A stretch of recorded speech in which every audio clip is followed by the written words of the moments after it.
이스라엘의 후회라는 제목으로 이 마지막 사사기 21장 말씀을 나누도록 하겠습니다. 지난 시간 복습을 굳이 안 해도 이제 많은 분들이 이야기 스토리를 알고 계실 줄 압니다. 사사기 하면 딱 생각나는 거 이제는 이제 30번 정도 강의를 했으니까 꾸준히 참석하신 분들은 이제 사사기 하면 딱 생각나는 두 개의 단어가 있어야 돼요. 타락과 긍휼.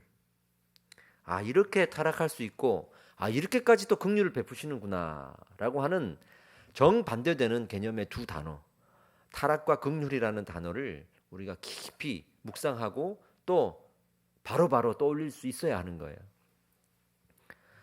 그리고 이 사사기를 지내오면서 가장 핵심이 되는 문장이 있다 그러면 본문 중에 어떤 것인가 라고 물으면 오늘 마지막 절 이 말씀을 생각하시면 됩니다. 그때의 이스라엘에 왕이 없으므로 사람이 각기 자기의 소견에 오른 대로 행하였더라.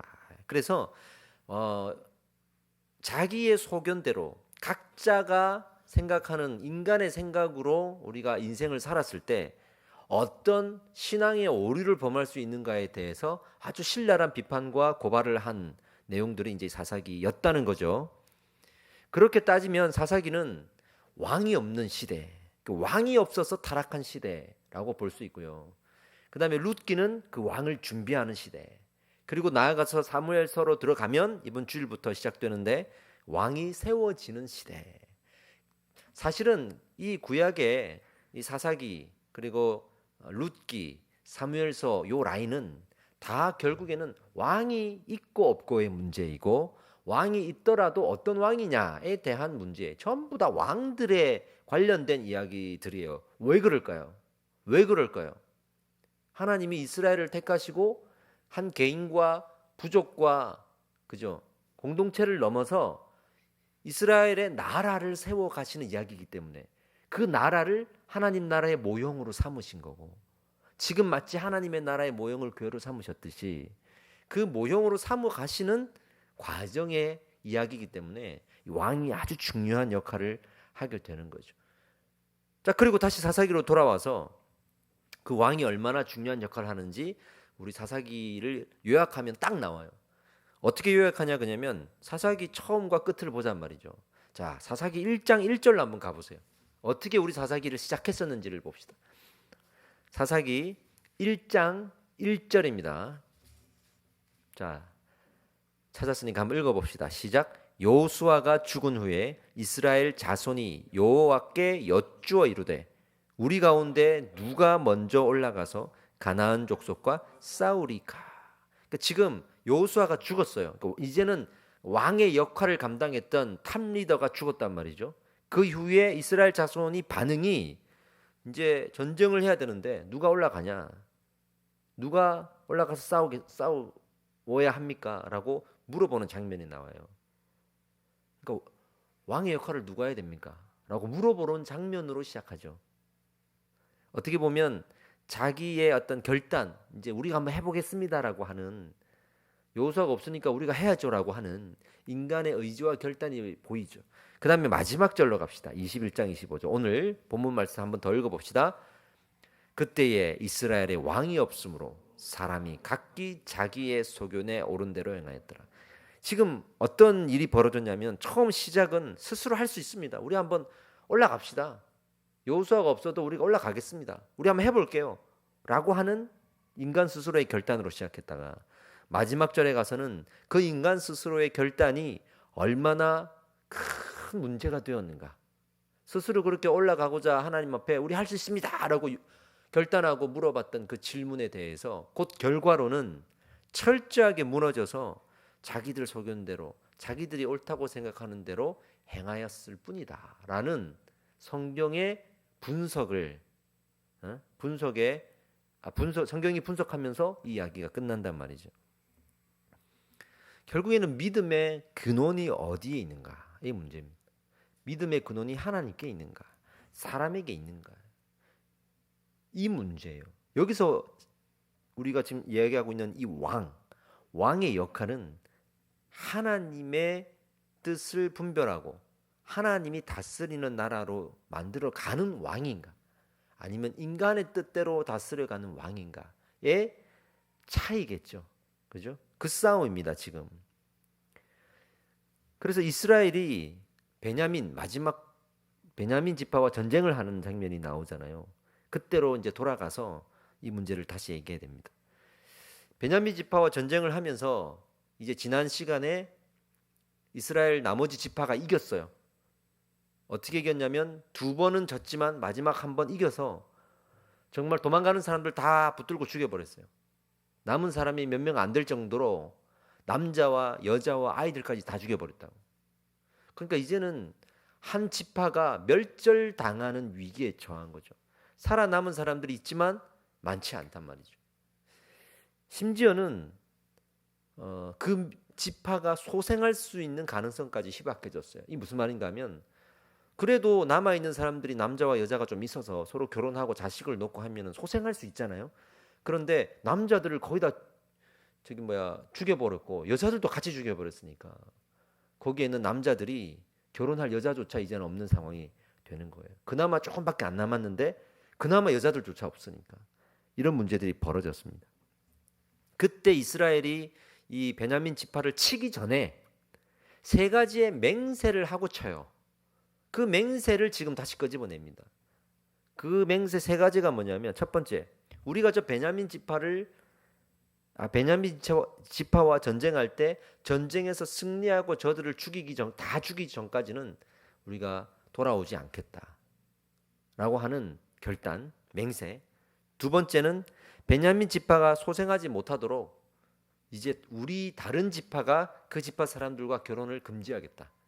완전히 씨를 말려버리겠다는 거죠. 혹시 우리 전쟁 중에 살아났고 도망간 사람이 있더라도 우리가 전체적으로 그들과 결혼을 안 해버리고 후손을 못 낳게 만들어서 이제 멸절시키겠다 이거죠. 3번째 맹세, 전쟁에 참여하지 않은 이 11지파 중에서도 전쟁에 참여하지 않은 성읍이 있었어요. 그 성읍 사람들을 다 죽이겠다. 그러니까 얼마나 무서운 맹세를 했겠어요.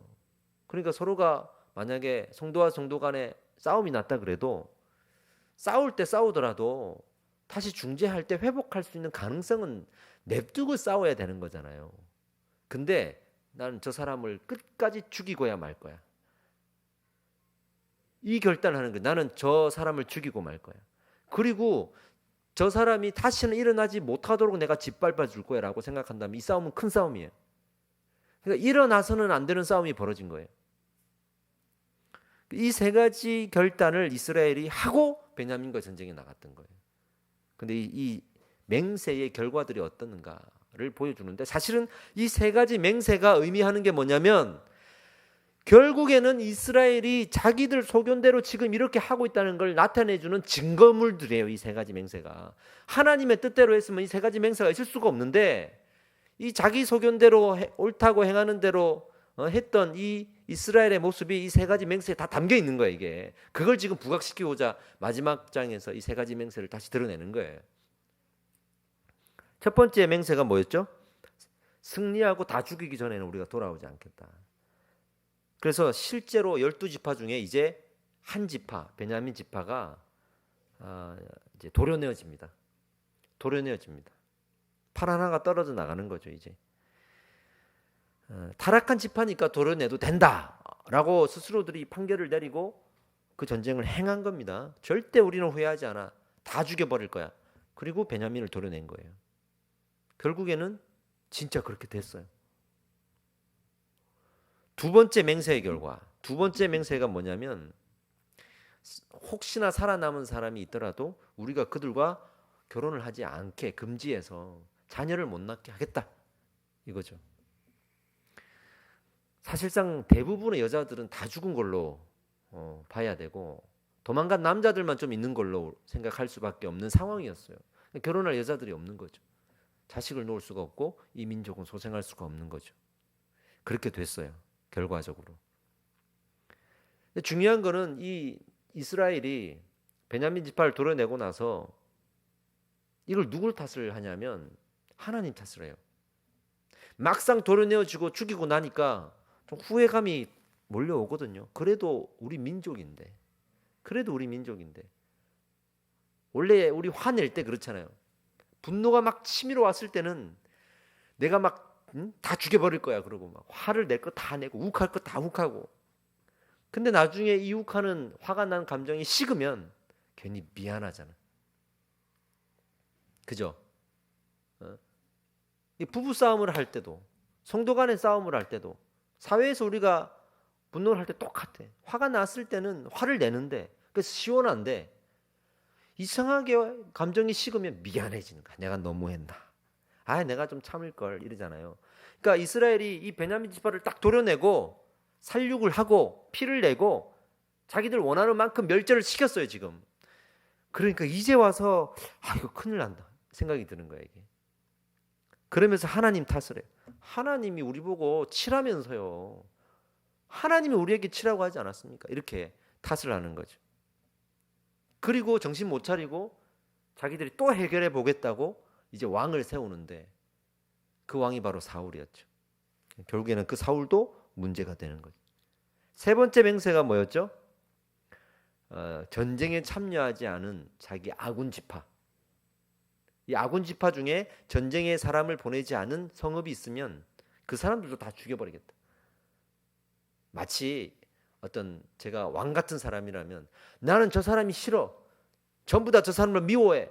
저 사람한테 공격해 했는데 공격을 안 하는 사람이 있단 말이에요. 그 사람을 처단하는 거지 이제. 그런 일들이 우리 인간 관계에서도 사실은 좀 있거든요. 우리 어떤 교회 집사님 자녀가 학교에서 어떤 일이 있었냐 그러면 자기들끼리 이렇게 친하게 지내는 몇 명의 무리가 있는데 한 사람이 이제 왕따를 당한 거야 이제. 왕따를 당했고 나머지가 이 한 사람을 왕따를 시키는 상황이고 본인도 이 무리 속에 있는 거예요 지금. 근데 자기가 상황을 이렇게 보니까 그 한 사람 왕따 당하는 게 불합당하다, 합당하지 않다라고 생각이 돼서 그 한 사람의 편을 들었단 말이에요. 그러니까 나머지 이 무리들이 우리가 지금 공격하는데 네가 공격하지 않아 이렇게 되는 거지. 그런 일들이 벌어질 수 있어요. 아이들 문제도 있는데 우리 어른들도 오죽하겠습니까? 내가 제일 싫은데 너는 안 싫어? 너 누구 편이야? 이렇게 편을 가리게 되는 게 우리 인간의 습성이거든요. 전쟁에 참여하지 않는 성읍이 있었어요. 그게 바로 므낫세 지파에 속했던 야베스 길르앗 야베스라고 우리가 보통 알고 있죠. 이 길르앗 야베스 사람들, 그 성읍 사람들이 전쟁에 사람을 보내지 않은 유일한 성읍이었어요. 그래서 거기에 군대를 보내가지고 다 죽여버립니다. 마지막 청산을 합니다. 자기 아군도 죽인단 말이에요 지금. 그리고 나서 계속 후회를 하는 거죠. 죽이고 나니까. 7절 말씀을 한번 읽어보겠습니다. 7절 시작. 그 남은 자들에게 우리가 어떻게 하면 아내를 얻게 하리요? 우리가 전에 여호와로 맹세하여 우리의 딸을 그들의 아내로 주지 아니하리라 하여도. 베냐민 다 죽이고 몇 명 도망가서 이제 남자들만 좀 살아있는 상황이고 자기 아군들도 다 지금 길르앗 야베스에 있는 사람들 죽여버리고 그랬더니 어쨌든 지금 아차 싶고 덜컹하는 거야 지금 마음이. 그리고 이제는 이제 마음이 돌이켜서 그래도 베냐민 그래도 좀 살아야 되는데 이제 이렇게 후회하면서 이제 걱정하는 거지. 저 베냐민 어떻게 좀 살리지? 이 생각이 든 거예요 지금 마지막에. 그러면 이제 해결해야 될 거 아니에요. 담아야 될 거 아니에요. 근데 끝까지 이스라엘이 하나님께 묻지 않고 자기들이 해결하거든요. 장로들이 모여가지고 낸 결론이 두 가지예요.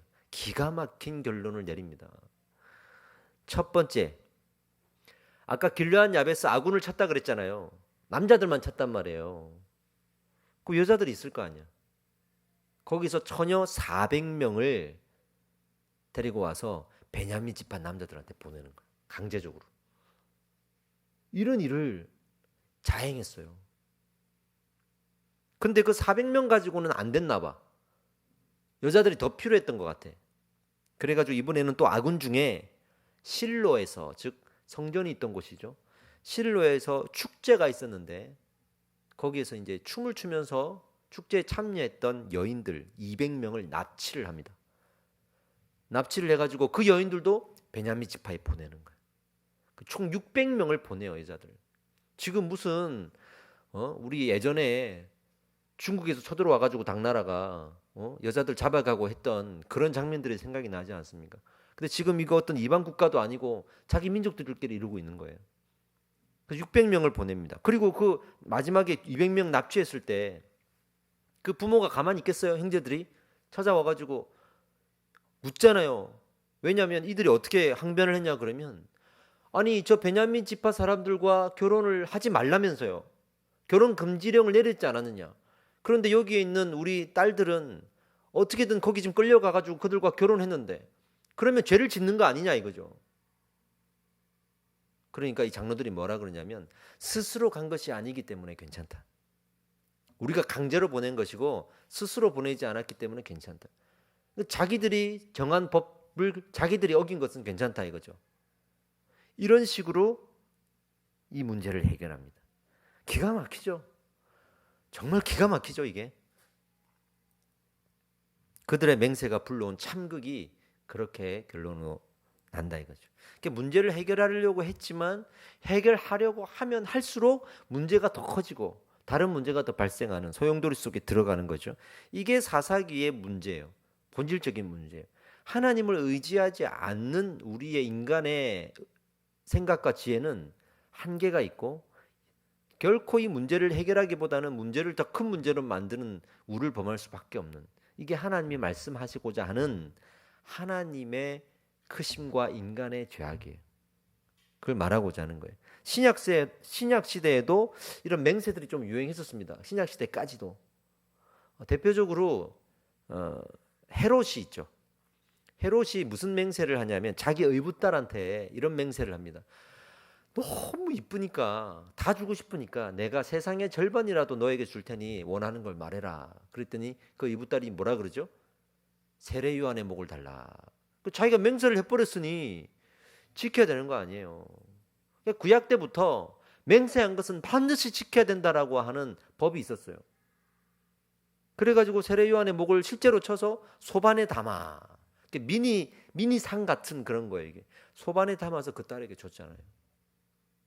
근데 어떻게 보면 야, 이 정도로 맹세를 또 철저하게 지켰구나. 하나님의 법은 지키지 않으면서 맹세했다고 이걸 지키는 것도 잘 지켜요. 지금 누구의 법을 따르고 있냐 이 말이죠. 무엇을 위해 법을 지키고 있냐 이거죠. 그래서 마태복음 5장에 산상수훈에서 예수님이 이 맹세 얘기를 꺼냅니다. 꺼내면서 이런 얘기를 하세요. 한번 찾아봅시다. 마태복음 5장 33절로 36절. 5장 33절 마태복음. 재미있는 이야기가 나옵니다. 마태복음 5장 33절로 36절 찾으셨어요? 자, 제가 읽을 테니까 따라오세요. 예수님이 지금 얘기하시는 거예요. 또 옛 사람에게 말한 바, 구약 시대를 말하죠. 헛 맹세를 하지 말고 내 맹세한 것을 주께 지키라 하였다는 것을 너희가 들었으나, 그래서 사사기 시대에 자기들이 세 가지 맹세해놓고 자기들이 그걸 지키겠다고 지키다가 일이 더 커진 거예요. 그 얘기를 지금 하는 거예요. 옛날에 이런 일이 있었다. 맹세를 해놓고 자기가 지키다가 큰 문제가 된 적이 있었다. 그러나 나는 너희에게 이르노니 도무지 맹세하지 말지니 하늘로도 하지 말라. 맹세하지 말라 그러는 거예요.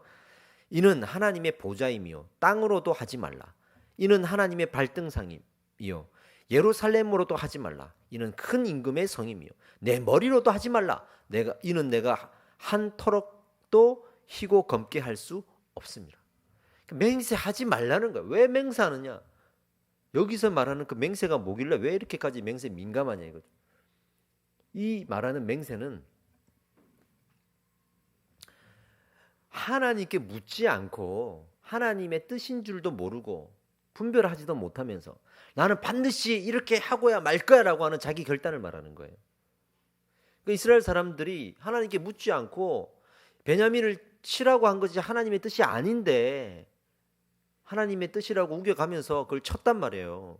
그리고 자기들이 맹세했단 말이지. 하나님과 아무런 관련이 없는 맹세예요 이게. 근데 그걸 지키겠다고 자기 의를 행하다가 일을 더 크게 만드는 거거든요. 그러니까 하나님은 하나님의 뜻에 합당할 때 그것에 순종하는 것은 되지만 하나님의 뜻인 줄도 모르고 우리 스스로가 자꾸 맹세하고 이게 뜻이라고 확신하고 그러지 말라 이거예요. 우리 남자 여자 결혼할 때 늘 제가 이런 얘기 하잖아요. 확신하고 하나님께 응답받았다고 결혼하지만 응답받았다고 헤어지는 시대다. 그러니까 우리의 이 응답받은 확신이 사실은 지나고 보면 잘못되었고 이게 아니네 하는 경우들도 상당히 많거든요. 그러니까 어떤 확신이 있더라도 쉽사리 맹세하지 말고 끝까지 문을 두드려가면서 이게 진짜 맞는지 분별하고 하나님 앞에 우리가 순종해 나아가고자 하는, 그래서 우리가 말씀으로 분별해야지 감정으로 분별하면 안 되는 거거든요. 그래서 우리가 마음의 확신을 얻었으면 말씀으로 확증해야 된다라는 과정이 있잖아요. 그렇게 해서 하나님의 뜻을 알아가야지, 그런 과정 없이 에이 하나님의 뜻이겠지 라고 생각하고 나는 반드시 이렇게 할 거야 맹세하지 말라는 거예요. 맹세를 하면 지켜야 되는 건 맞지만 하나님 마음을 모르는 사람의 맹세는 헛된 맹세다. 고집과 아집으로 맹세한 것으로는 아무런 능력을 행할 수 없다. 오히려 문제를 더 크게 만든다라고 하는 거예요. 자기 결단이 믿음의 시대잖아요. 지금 유행하고 있는 신학적인 사상이 뭐냐면 내가 원하는 대로예요. 내가 원하는 거 하나 딱 생각하고 상상하면서 그걸 놓고 내가 강력하게 헌신하고 기도하면 하나님 반드시 이루어주게 하신. 이게 각종 기도에 별명이 붙어가지고 그렇게 기도하는 것들이 유행하고 있어요. 하나님의 뜻을 분별하는 것은 게을리하고 뒤로 하고 내가 원하는 것을 하나님이 이루어 주신다라는 그 포인트에 맞춰서 기도하는 경우들이 너무나 많죠. 맹세가 크면 클수록 우리는 믿음이 좋은 사람이라고 생각하는 거예요. 그런 사람이라고 생각하는 거예요. 사사시대의 오류를 반복하는 거죠. 실제로 제가 있었던 일인데요. 아주 오래전에, 지금부터 제가 그때 결혼하기 직전이니까 근 20년 가까이 됐죠. 이제 제가 전도사로 사역하던 교회 집사님이 그 중고차 매매를 하셨어요. 근데 그 되게 크게 하셨단 말이에요. 근데 이분이 하루는 저한테 오셔서 하는 말이 내가 11조를 많이 하는 사람, 록펠러 같은 사람이 되겠다는 거야. 이제 결단을 했다는 거야. 그리고 자기는 이렇게 기도했대. 하나님, 제가 한 달에 11조를 내가 1,000만 원 하겠다. 그러니까 내가 1,000만 원을 할 수 있게 해달라 이렇게 기도를 하고, 어떻게 보면 맹세를 한 거예요. 내가 반드시 그렇게 하겠습니다. 그러니까 그렇게 맹세했으니 하나님이 그렇게 해줄 거라는 믿음을 가진 거죠. 믿음을 가진 거죠. 그래서 오늘 기도원 갔다 와가지고 이분이 그렇게 결단을 했던 거예요. 그런데 이제 차가 안 팔리는 거야. 이제 잘 안 팔리는 거야. 그러니까 월 1,000만 원이 뭐예요 이게. 그 제가 봐도 이분이 낼 수 있는 금액이 아니거든요. 근데 본인은 이제 믿음으로 결단했으니 이게 이루어진다고 믿는 거야 이제.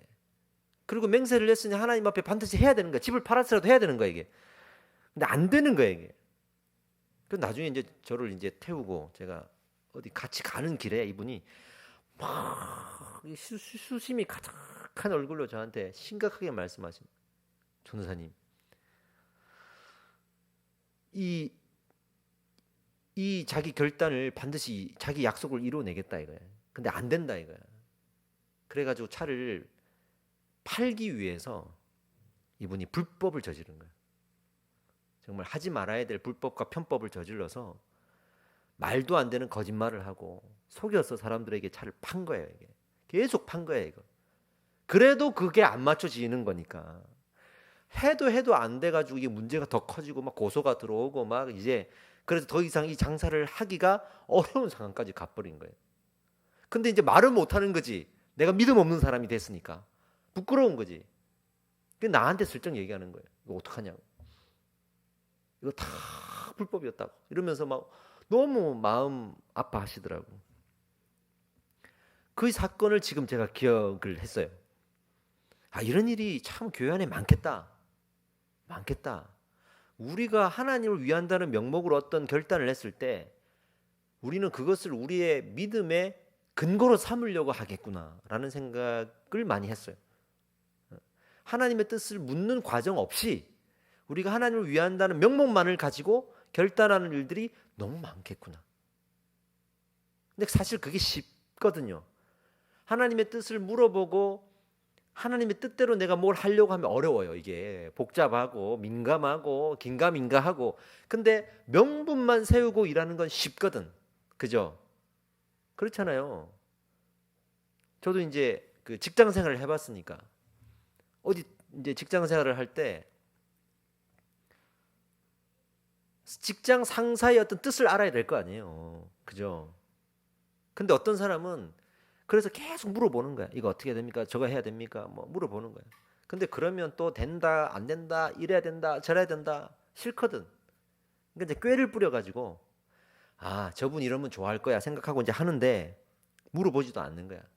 대부분 이제 신입 사원들이 그렇게 실수를 많이 하죠.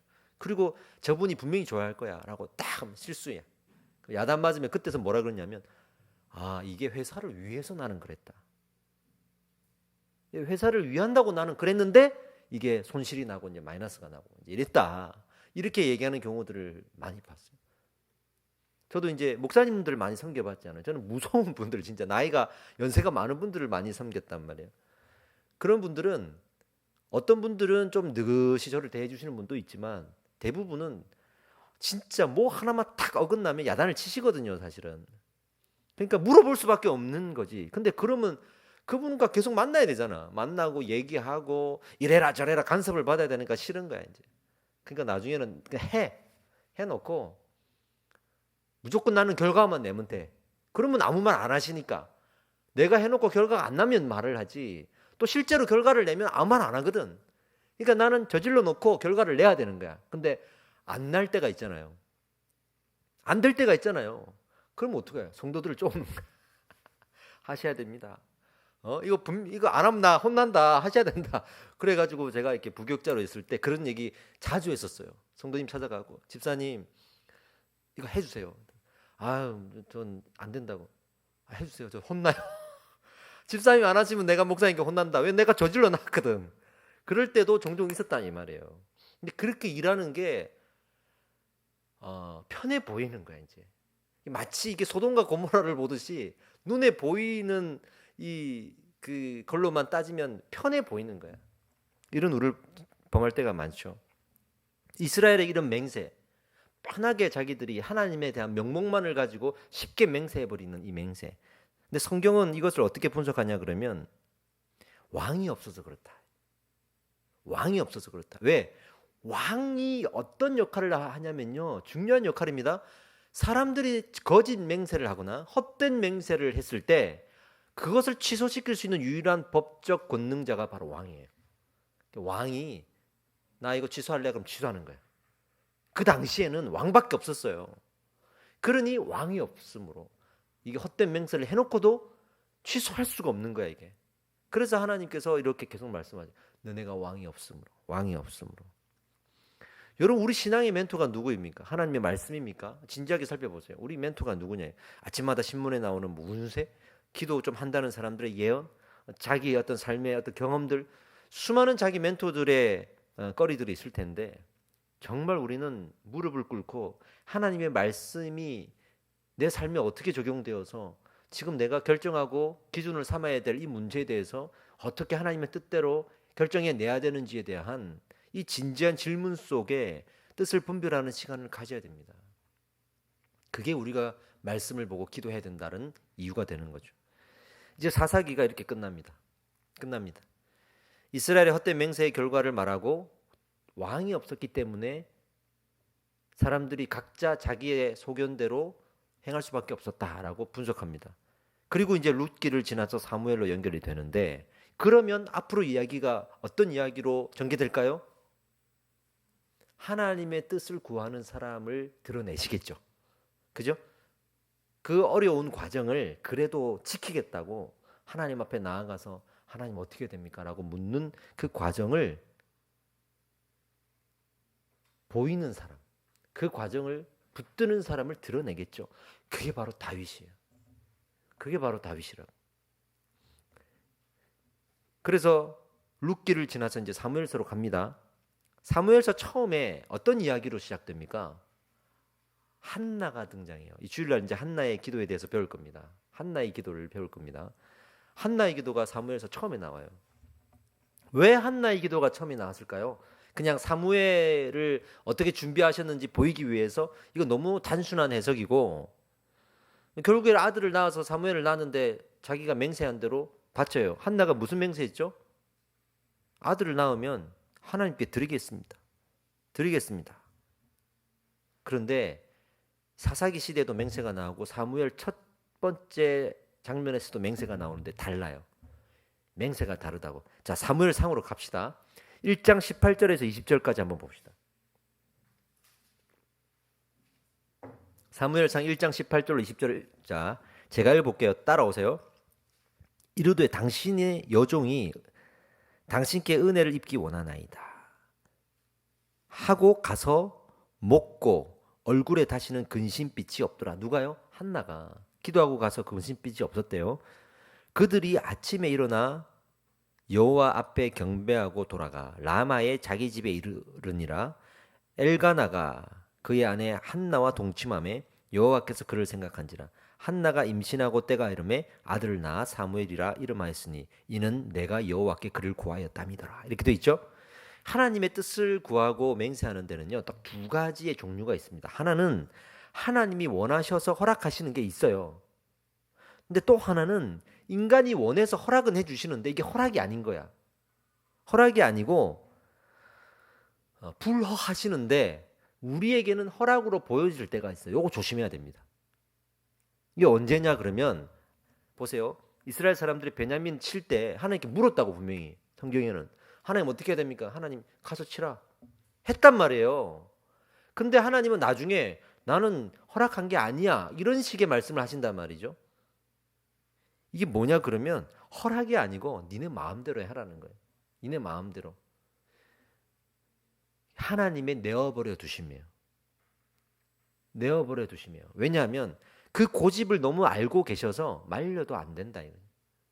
이미 마음에 그들이 결정을 했어.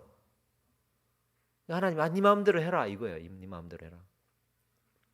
그것을 허락이라고 생각하는 이스라엘의 그 신앙적 오류를 지금 짚어내는 거죠. 우리 기도할 때 이거 조심해야 됩니다. 자기가 이미 다 결정했어. 하나님 A인가요? B인가요? C인가요? 근데 이미 자기는 A야. 묻지만 하나님 저 A 아니면 안 돼. 저 가서 A 할 거예요. 그런 다짐이 자기 안에 있단 말이에요. 하나님 그걸 아신단 말이에요. 그랬을 때 하나님 어떻게 하냐고 내버려 두시는 거야. 막 기도하다가 하나님 A 무조건 A입니다. 근데 또 이제 예배하고 찬양하면서 은혜가 임해. 아 A구나. 자기는 A라고 생각하는데 하나님은 그냥 내버려 두시는 거예요. B라고 해도 말 안 들을 거고 C라고 해도 말 안 들을 거야. 진짜 하나님께 물으러 왔는가에 대한 문제겠죠. 근데 한나의 맹세는 다른 게 한나는 하나님께 진짜 물은 거예요. 한나가 자리를 떠서 근심하지 않았더라. 이 말을 잘 해석해야 되는데 어떤 많은 사람들은 어떻게 해석하냐면 아 이제 아들을 주실 줄 믿고 근심하지 않았다라고 우리 보통 알고 있지만 저는 그렇게 생각하지 않아요. 하나님 앞에 내려놓은 거예요. 다 내려놓은 거예요. 하나님 알아서 해주십시오. 제 뜻 다 드렸고 이제 하나님을 뜻을 구했으니 하나님 알아서 해주십시오. 이거 어디서 제가 이렇게 해석할 수 있을까요? 이 주일날 한나의 기도에 나옵니다. 한나의 기도를 잘 묵상해 보면 한나가 아들을 구하고 아들을 주신다는 믿음을 가지고 가서 그래서 근심이 없었던 게 아니구나. 다 내려놓은 거구나를 알 수 있어요. 다 내려놓은 거구나. 그 마음을 하나님 보시고 아들을 주신 거예요. 참 귀하다. 내가 사사기 시절부터 정말 나한테 찾아와서 기도하는 척하면서 자기 뜻 다 결정해 놓고 형식적으로 그냥 나한테 다 뒤집어 씌우려고 그렇게 찾아와서 구하던 사람 천지였는데 이제 왕을 세우려고 어떤 사람들을 찾아서 내가 일을 해야 되는데 한나가 와가지고 다 내려놓는 거예요. 그래서 하나님이 한나에게 아들을 주셔서 사무엘이 태어나도록 하시는 거예요. 사무엘이 누구죠? 다윗을 기름 부어서 왕으로 세운 사람이잖아요. 그 역할을 하는 사람을 만든 거예요. 너무 중요한 대목입니다. 이게 내어버려 두심에 대해서 우리가 잘 생각해야 되는데 로마서로 갑시다. 로마서 1장으로 갑시다. 로마서 1장 28절로 32절 역시 제가 읽을 테니까 따라오십시오. 또한 그들이 마음에 하나님 두기를 싫어하매. 아시죠? 이제 이게 이해되시죠? 하나님을 마음에 두기를 싫어한대요. 하나님께서 그들을 그 상실한 마음대로 내버려 두사. 여기서 상실한 마음대로, 이 말이 이미 결정해서 고집을 안 꺾을 사람들, 그 사람들 얘기하는 거예요. 그 상실한 마음대로 내버려 두사 합당하지 못한 일을 하게 하셨으니, 하나님이 그 일을 하게 하신 게 아니라 내버려 뒀다는 뜻이에요. 곧 모든 불의, 추악, 탐욕, 악의가 가득한 자요, 시기, 살인, 분쟁, 사기, 악독이 가득한 자요, 수군수군하는 자요, 비방하는 자요, 하나님께서 미워하는 자요, 능욕하는 자요, 교만한 자요, 자랑하는 자요, 악을 도모하는 자요, 부모를 거역하는 자요, 우매하는 자요, 배악하는 자요, 무정한 자요. 읽기도 지금 힘들어요. 계속 나오고, 나중에는 사형에 해당한다고 하나님께서 정하심을 알고도 자기들만 행할 뿐 아니라, 하나님께서 이거는 죽을 죄라고 말을 했는데도 불구하고 하겠다고 지금 찾아오는 경우를 생각해 보세요. 그걸 하나님이 허락해 줄까요? 이렇게 하면 죽어 라고 했는데 하나님께 찾아가가지고 그래도 그거 하려고 그러면 하나님 그거 허락해 주시겠어요? 그거는 기도 안 해도 아는 거잖아요. 근데 그거를 가가지고 묻는 사람들의 무슨 하나님께서 무슨 대답을 해가지고 그걸 설득을 하겠어요? 아담과 하와에게 정령 죽으리라고 했는데도 이거 따먹어도 됩니까? 라는 마음 가지고 쓱 와가지고 따먹잖아요. 내버려 두신 거예요. 그게 내버려 두신 거예요. 그런 사람들이 있더라는 얘기예요. 우리가 그렇게 기도하러 가더라. 그때 하나님이 내버려 두는 거예요. 내버려 두는 거예요. 근데 한나는 하나님의 허락을 구했어요. 그 내용이 이제 이번 주일날 풍성하게 이제 설명이 될 겁니다. 그리고 그 한나의 내려놓음이 결국 진짜 사무엘이 태어났을 때 어떻게 했죠? 하나님께 진짜 드렸어요. 하나님께 드렸어요. 재밌는 것은 한나가 사무엘을 하나님께 어릴 때 드리잖아요. 그 이후에 한나에 대한 어떠한 불평과 원망도 안 나와. 하나님 진짜 받으실 겁니까? 이런 것도 안 나와. 한나는요 다 내려놨어. 다 내려놨어. 그렇게 하나님은 다윗에게 기름 부을 자를 예비하셨어요. 이제 마무리합시다. 이렇게 사사기의 마지막은 결국에는 우리가 하나님의 뜻을 구하는 과정이 꼭 필요하다는 것을 강조하면서 끝나는 거예요. 나중에 다윗 이야기에서 다윗이 어떻게까지 하나님의 뜻을 구하는지를 한번 보자고요. 정말 보자고요. 반대로 우리가 막 고집을 부려가지고 하나님의 뜻을 구한 것으로 단정하는 신앙 말이죠. 그 오류를 드러내시는 거예요. 이제 사무엘서로 가면서 하나님의 뜻을 구하는 왕 다윗의 이야기가 본격적으로 이제 시작이 되고 주일부터 우리가 또 나눌 겁니다. 우리 한 가지 시간에 기도하기를 원하는데, 하나님, 우리가 주님의 뜻을 구하는 그 시간, 그 과정들을 가볍게 생각하지 않게 하시고 우리가 기도하는 시간을 가지게 하여 주십시오. 저는 우리 성도님들한테 정말 간곡하게 말씀드리고 싶어요. 제가 왜 새벽 기도하고 왜 금요 기도를 강조하겠습니까? 우리가 말씀 안다고 교만해질 수 있어요. 말씀 좀 안다고 교만해지면 자기가 결단하고 자기가 결정하고 맹세하고 자기가 하나님 될 수 있어요. 그 말씀을 들고 정말 주님 앞에 나와서 무릎 꿇고 기도하고 있는가? 하나님께 내가 사소한 것이라도 뜻을 묻는 시간을, 그런 과정을 가져가고 있는가? 정말 중요한 내용이거든요. 우리 기도합시다. 기도해야 됩니다. 오늘 함께 이렇게 기도하겠습니다. 하나님, 내가 기도하는 시간, 하나님의 뜻을 구하는 그 기도의 시간을 가지고 하나님 앞에 나아갈 수 있기를 원합니다. 할렐루야. 우리 함께 기도하겠습니다.